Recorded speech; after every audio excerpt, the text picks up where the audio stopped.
Why are so many dogs struggling with health issues and even dying too soon? World-famous actress and passionate animal advocate Katherine Heigl says the answer may be hiding right inside your dog's food bowl. She reveals that the way most kibble and canned foods are cooked can release harmful compounds that may trigger problems like stiff joints, itchy skin, bad breath, and even those dreaded mushy poops. But here's the exciting part. Heigl and her team say they have discovered canine superfoods. Simple foods and herbs that could help transform your dog's health, from smoother digestion to fresher breath to more energy and mobility.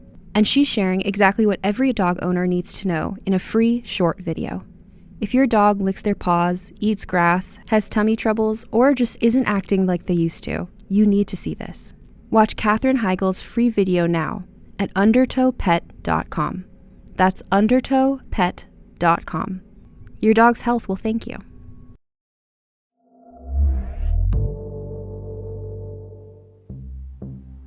And welcome back to Undertow, Realms podcast of the weird and the wicked.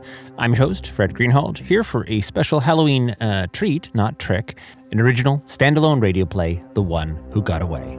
Today's story is penned by and stars Sean French. He's a Maine-based creator whose work you've heard here several times already. He was one of the co-writers on Season 2, Blood Forest, as well as Season 5, The Pulse, author of Return to Blackout Point, and our not exactly Hallmark holiday special, Last Call. Today's diabolical little tale brings us to a college radio station in a coastal town in Maine. And what starts out as a slow night for the fill-in host turns into something horrifying when the worst call-in guest of all time rings the station. This production is produced in collaboration with the University of Southern Maine's Department of Theater, who I've been working with over the last couple of years to get a voiceover studio set up and running, and this is my first project recorded out of their facility, so I am incredibly proud to be sharing it with you. It's a lean, mean, chilling machine with an anxiety-driven build to a blood-soaked ending. I hope you enjoy it. This is The One Who Got Away. Concord remains on lockdown tonight following yesterday's deadly courthouse escape of convicted serial killer Harlan Cain, known as the Butcher of Halfway Rock. Cain was serving multiple life sentences for the murder of 9 women between 2017 and 2022, their dismembered bodies dumped in Casco Bay. New Hampshire police warn that Cain may be armed and is extremely dangerous. All residents of Concord are urged to remain inside their homes with doors locked until the Butcher of Halfway Rock has been apprehended. Welcome back to our second and final hour of Heart to Heart here on WECR East Bank College Radio. This is your girl Kat filling in tonight for Becca, who, like most of the campus, had the good sense to go home for October break. So we've got the place all to ourselves on this stormy night along the Maine coast. The rain doesn't look like it's stopping anytime soon, so settle in and let's talk heartbreak. Before I take your next call, a quick announcement from local police who are still looking for leads on last night's break-in at the Radio Hut on Main Street. Whoever did it apparently trashed the place, and anyone with information is asked to contact East Bank PD. With that out of the way, our topic tonight is romantic regret. Is there someone in your past you thought was the one, but who ended up being the one who got away? Our phone lines are open, and I'd love to hear from you. Or, if you're feeling bashful, drop me an email at... And the power's out. Fan-fucking-tastic. They still have power across the street. Did I blow a breaker, maybe? And where even is the breaker box in this studio? Becca's gonna kill me. I convinced her to let me fill in once, and now I'm broadcasting dead air. Should I call her? I should call her. Nope. Scratch that. I have no bars now. Jesus fuck, this creepy-ass town sucks. It's always something... At least the light on my phone still works. Are the breakers in the control room, maybe? If I was a circuit breaker, where would I be hiding? Nope, that's not it. Okay. Now let's get everything booted back up and hope this still works, because I haven't a fucking clue how to fix any of this if not. Alright, I think we're good. Let's give this a shot. And we're back. Sorry about that, folks. Looks like the storm knocked out power momentarily, but we are up and running again. You're here with Kat on Heart to Heart. The phone lines are wide open. If you're one of the 10 people still kicking around this ghost town during the break, give me a call with your relationship questions at 555-H2-HEART. Our first hour was a little slow, and I'd rather not spend all night talking to myself, so I'd love to hear from you folks. Don't leave me hanging here. Oh, I have an email question from a listener, Jen, who asks, what are your thoughts on dating apps, sleazy meat market, or potential path to finding a mate? You know, I'm probably not the best person to field this one, because the one time I tried to use one of those apps turned into a total nightmare. 0 stars. Do not recommend. That's also literally how Harlan Kane found his victims, so you'll want to steer way clear of those things, at least until he's back in custody. All 10 of the women he attacked were originally approached by him on dating apps. Kane would then stalk these women who rejected him, hacking their phones and security systems until he got them alone. Then he murdered and dismembered them, dumping their bodies at the deepest point of Casco Bay, near Halfway Rock. And while the butcher is likely cowering in a dumpster in Concord right now, better safe than sorry, ladies. Best to avoid dating apps entirely for the time being. And probably just in general, they're kind of ick. And thank the gods, we actually have a caller. Hank in East Bank, you're on with Kat at Heart to Heart. Hank, are you there? Hello, Kat. Thanks for taking my call. My pleasure. What's on your mind tonight, Hank? Oh, I don't know. I was just driving around and heard your little show. You sounded lonely, so I thought I'd give you a call. You aren't wrong there. Do you have a question for me? Yeah, here's one. Now, I'm assuming you're a college kid? Not a kid, but a student, yes. Yeah, thought so. Isn't it kind of odd to be given advice on relationships when you aren't old enough to have had many of them? Well, it's a college radio station, so... And what does a college kid know about love? Have you ever actually loved someone, Kat? Now I'm talking about the kind of love you would kill or die for. I don't know. I suppose not. You suppose not. And yet here you are playing expert. Hey, I'm just the fill-in tonight. I'm not an expert on much of anything. Just lending a friendly ear to those who need it. What about you, Hank? You ever been in love? Oh, a handful of times over the years. I think I was always more drawn to the thrill of the hunt than to any particular end result. There was a little lady a few years ago I thought might have been the one. That special someone who'd finally satiate my hunger and get me to settle down. Okay.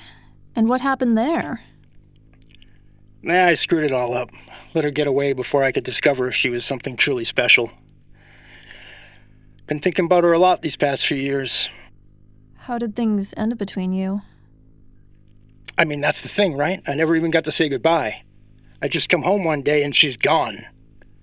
Just slipped away without a word. That sounds rough. I'm sure she had her reasons, though. Reasons, yeah, sure. The reason was that she was afraid of committing to something bigger than her own ego. Afraid she might like it. Did you ever, reach out to her and ask her why she left? Nah, life got crazy for a bit there and I never got the chance. I may just do that, though. I do think about her now and again.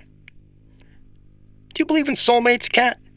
Enough people claim to have found theirs that it's hard to dismiss the idea entirely. So you haven't met yours?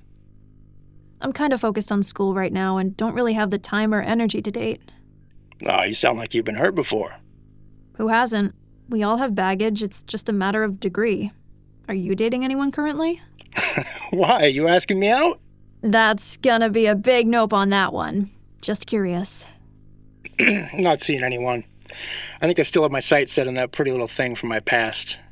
If that doesn't work out, there are always other fish in the sea. Yeah, people like to say that. But sometimes when you throw the old ones back, pieces wash up on shore. It becomes a whole thing. Just ask that butcher fella. Was that supposed to be funny? I mean, I know your generation loves to get all triggered, but yeah, that would be an example of a joke. Well, thanks for calling, Hank. You have other callers waiting? Not so much at the moment, but I'm sure... Well, let's talk then. I bet your listeners would love to learn more about their host. So what are you majoring in? Criminal justice, with a minor in psychology. You want to be a cop? Maybe an investigator. I'm a bit of a research hound. Yeah, you seem to know a whole lot about that psycho running loose. The butcher or something? Halfway Rock, where he dumped the bodies. That's the spot. So tell me, Inspector Cat, what's your expert opinion on this deranged killer? I actually co-hosted a true crime podcast about the killings back when they happened. If you look at his pattern, it's pretty obvious Kane is a pathetic incel who gets all stabby when rejected, which you'd think he'd be used to since he looks like some sort of bog monster. And no offense to any bog monsters tuning in tonight. Some of my best friends are bog monsters. But this guy was trying to match with women 30 years younger than him on dating apps, and then stalking and killing any women who shot him down for being an old creep. Kane exhibits characteristics of both organized and disorganized serial killers, which is part of what made him so hard for investigators to track down. The Butcher of Halfway Rock doesn't neatly fit into any one box. Like organized killers, he murders at one site and disposes at another, and he doesn't dehumanize his victims. He understands that these are real people he's doing this to, and that's part of the thrill for him. But, like disorganized killers, he's a hermit who drove around in a rusty old pickup, and he's poorly educated despite possessing a sort of animal cunning. Grievance-fueled narcissists like Kane tend to view every rejection as an attack on their fragile manhood, so they try to reclaim control the only way they know how, through violence. Is that so? Sounds like you've got this all figured out, don't you? You know what detail I always found interesting about that case? One of his victims actually escaped. A Catherine something, if memory serves? I wonder whatever happened to her. Yeah, I don't know anything about that. Oh, really? I thought you were the expert on this case. Now, were it me, I'd probably move away after something traumatic like that. Maybe run off to college in some little coastal town where nobody knows about your sordid past. I bet our girl Catherine is feeling mighty nervous tonight with that killer running loose. Wouldn't you say, Cat? All right, we're gonna take a quick break. You're listening to Heart on WECR East Bank College Radio. Hey, Undertow listeners, Fred here. If you're a fan of Undertow, I know you love immersive, 3D audio, and also subjecting yourself to terrifying experiences, which is why I know you're going to love Ire, a Prologue, a new first-person psychological horror game available on Steam. It's 1986, and you play Emily, a young teenage girl searching for her missing father aboard an abandoned ship lost deep within the Bermuda Triangle. Emily is trapped in a terrifying time loop and must survive 13 loops to reveal the truth of what happened to her father and the crew. The game is a love letter to 80s and 90s horror, telling a dark story from a child's perspective. I love that the game is stealth and not combat-based. You play a deadly game of hide-and-seek with a relentless monster, a monster that adapts. As you get smarter, so does it. Find and use everyday items like walkie-talkies and wind-up alarm clocks to distract and outwit the monster, find secret hiding spots and passageways, and unlock 13 mysterious doors, all while traversing a world brought to life in a haunted soundscape of 3D audio. Unravel the truth, one loop at a time. Ire, a Prologue, is available now on PC via Steam and Epic Game Store. You chose to hit play on this podcast today. Smart choice. Progressive loves to help people make smart choices. That's why they offer a tool called Auto Quote Explorer that allows you to compare your Progressive car insurance quote with rates from other companies. So you save time on the research and can enjoy savings when you choose the best rate for you. Give it a try after this episode at progressive.com. Progressive Casualty Insurance Company and Affiliates. Not available in all states or situations. Prices vary based on how you buy. This episode is brought to you by LifeLock. It's Cybersecurity Awareness Month, and LifeLock has tips to protect your identity. Use strong passwords, set up multi-factor authentication, report phishing, and update the software on your devices. And for comprehensive identity protection, let LifeLock alert you to suspicious uses of your personal information. LifeLock also fixes identity theft, guaranteed or your money back. Stay smart, safe, and protected with a 30-day free trial at LifeLock.com/podcast. Terms apply. Holy shit, it's him. It's him. And he knows where I am. I gotta call the cops. Hello? Hello? Fuck, the line's dead.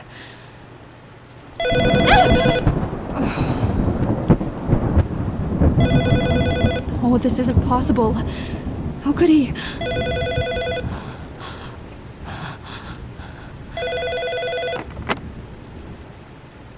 Hello? Don't you ever fucking hang up on me again, Catherine. You know, that's a cute little cabin your mother has in Laconia. Might want to get that latch fixed on the bathroom window, though. I do love this new trend of people putting cameras inside and out. Makes my job so much easier. And did you know that your mother's password is your birthday? Isn't that just adorable? And right now it looks like Mommy Dearest is getting ready for bed. Did you buy her that blue silk robe? Looks a bit too fancy for such a dumpy-looking old broad. You leave my mother the fuck alone! Are you sure? Because if I'm bothering you, feel free to hang up on me again and I'll go spend the night with her instead. What do you say, Kat? Want me to go tuck Mommy in? Wait. I won't hang up. I promise. Please, someone be listening. What do you want from me, Harlan? Now that's much more like it. What do I want? You know, I spent the past 3 years pondering that very question. I guess we could start with a bit of fucking gratitude. Gratitude for what? For not killing your mother when I was in her house looking for you. Okay, yeah.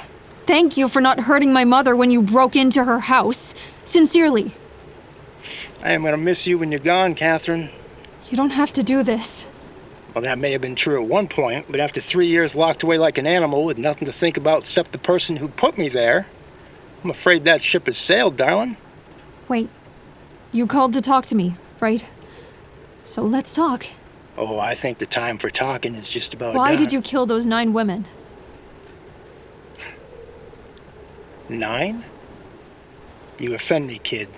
You're gonna be my 14th, unless you count those 2 guards at the courthouse yesterday, but they weren't really proper kills.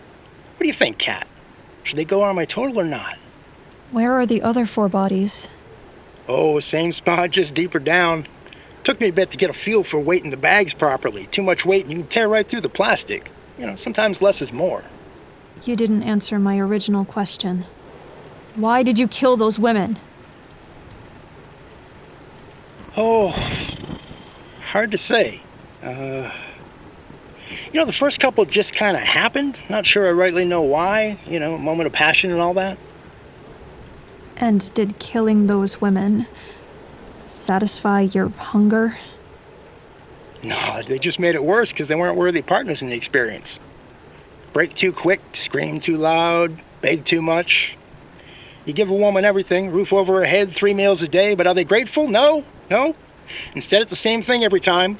These chains are too tight. Ow, stop stabbing me. Wah, wah, wah. And that's what I always liked about you, Catherine. You never cowed or shrank away. You stayed strong, and when you found a chance to make your move, you took it. I respect that. And you think I could be the one? Well, that remains to be seen, doesn't it? At the very least, you're the next one. I am gonna take my time with you, carving you up piece by piece. You will scream my name, little girl. Yeah, I don't think that's how this is gonna play out, Harlan. Oh, really? And why is that? Because you're on the air right now. Everyone heard your confession and every cop in New England is closing on this studio. You never disappoint, do you, Catherine? You think you're so much smarter than some old... What was the term you used? Bog monster? Well, you ain't, kiddo, and it's past time you learned that hard lesson. I took your little show off the air when I killed the power earlier to rewire your phones and block outside lines. No one has heard a single word of our conversation tonight. Ain't no one coming to save you, little girl. If you killed the phones, how are you calling me? I said I killed the outside lines. Phone and reception connects to your call line just fine. Shit, he's in the building. Oh, you and I are gonna have some fun tonight, Kat. It'll be just like old times. You really thought you could trick old Harlan into talking on air till the cavalry arrived, huh? You know, I tried to have an honest conversation with you, but no, you just had to play, didn't you? All right, you want to play? Let's fucking play! Open the fucking door! Help! Someone help me! Oh, now there you are. Leave me alone. Yeah, we both know I can't do that. There's only one way this was ever gonna end. And don't bother trying your cell. I made sure there ain't no signals coming in or out of this building tonight. I was hoping you'd say that. Excuse me? You still don't get it, do you, Hank? Why would I want to call for help when I went through so much trouble to lure you here? You were right about one thing, though. There's only one way this was ever gonna end. Wait! Ah! Stupid fucking whore! Says the guy who brought a knife to a gunfight. Hank, where you going, pal? I thought you wanted to play, like old times. That is quite the blood trail you're leaving, Hank. You feeling okay, buddy? I'd call you an ambulance, but some dumbass killed the phone lines. I knew all I had to do was make myself visible and you'd show up like a moth to a flame. You're a creature of instinct, and that makes you predictable, Hank. You ain't a killer like me, Cat. You don't get it in you. Try me, motherfucker. Hank! You disappoint me, Harlan. All that tough guy talk, and look at you now, crawling away from a little girl. Timmy Esparza was training to be a pediatric surgeon. She had a 2-year-old daughter, Nina. Janine Andrews was a school teacher who worked with special needs kids. Shut the fuck up! Jenna Fontaine was the sole caretaker of her mother with Alzheimer's. Amy Thibodeau was a ballet instructor who dreamed of opening her own studio one day. Enough! Sarah Levesque was a lifeguard who saved 3 children from a riptide. Brittany Carver taught art to seniors. Molly Callahan fostered abused dogs. These were real people you murdered, you piece of shit! People with lives and dreams! People with families! I didn't... Rachel Russo was a social worker who volunteered at her church. Her husband killed himself after her remains were found. Ashley Sullivan was a single mother of 3 kids who are now in foster care. And I was just a kid when you abducted me and chained me up in your fucking cellar! Wait, don't, please. I'm sorry. Who were the other 4 victims, Harlan? I don't know. I swear I don't know. Yes, you do. Tell me their fucking names! Danielle Aubrey, Allison Whitman, Tiana Jefferson, and Nia Barnes. Now that's more like it. Where exactly do you think you're going? Wait, please. I did what you wanted. Just let the cops take me back to jail. You don't have to do this. Finally, something we agree on, Harlan. You're right. I don't have to kill you. Oh, God, thank you. I get to kill you. No!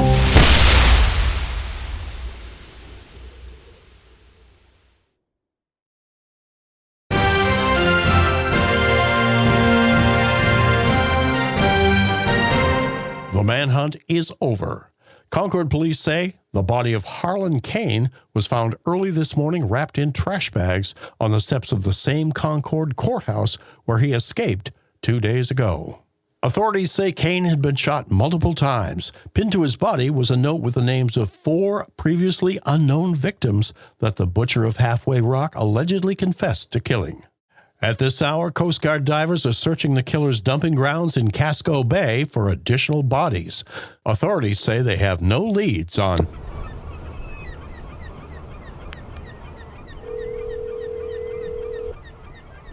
Hey, Mom. I changed my mind. Can I come home for break? No. Rough night is all.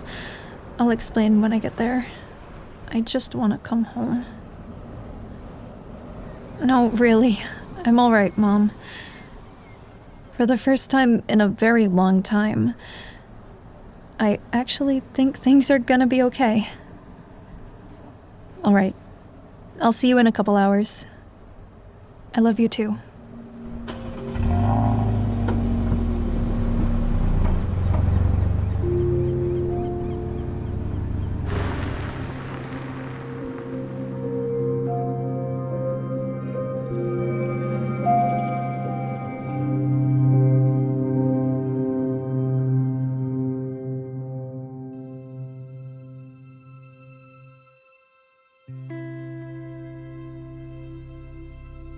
And that was The One Who Got Away, written by Sean French, starring Ellie Backman as Kat and Sean French as Harlan Kane, with David Beanie as the announcer. Directed, produced, and sound designed by me, Fred Greenhalgh, with music by Blue Dot Sessions and Epidemic Sound. This was recorded at the Bill DeFries Memorial Voiceover Studio at USM in Gorham, Maine, with special thanks to the University of Southern Maine's Department of Theater. I hope you enjoyed that edgy little tale of cat and mouse, hunter and hunted, and turning the tables on the overconfident, dangerous, but ultimately rather small men out there. Next time, we'll have turned the calendar. Halloween will be behind us, but we will not be finished with familiar haunts. Our next episode is penned by audio writing legend Mac Rogers, telling the story of a man who returns home late one night to find that his apartment is not as it seemed. Until then, Undertow is a production of Realm, executive produced by Fred Greenhalgh and Molly Barton. Thanks for listening, and stay spooky. The Harbingers is a fiction podcast about the first two magicians of our modern era. Adam and Amy were both grad students studying a long-dead language, academic rivals, and brief paramours. Yes, I found her attractive, and we went out one time. If you suddenly had the power and influence to change the world, how would you use it? Literally the only thing that's a wrong answer to the question, what do you do if you get magic powers, is exactly the same fucking thing you would be doing if you didn't get the goddamn magic power. The Harbingers is a new fiction podcast from the mind of Gabriel Urbino, creator of Wolf 359. If you like magical rivals, political machinations, snappy dialogue, and dreaming of saving the world, The Harbingers is a show for you. So, now what? You can find The Harbingers in all the places you usually find podcasts. When they were young, the 5 members of an elite commando group nicknamed the Stone Wolves raged against the oppressive rule of the Craterakian Empire, which occupies and dominates most of the galaxy's inhabited planets. The Wolves fought for freedom, but they failed, leaving countless corpses in their wake. Defeated and disillusioned, they hung up their guns and went their separate ways, all hoping to find some small bit of peace amidst a universe thick with violence and oppression. 4 decades after their heyday, they each try to stay alive and eke out a living. But a friend from the past won't let them move on, and neither will their bitterest enemy. The Stone Wolves is Season 11 of the Galactic Football League science fiction series by author Scott Sigler. Enjoy it as a standalone story, or listen to the entire GFL series beginning with Season 1, The Rookie. Search for Scott Sigler, Sigler, wherever you get your podcasts.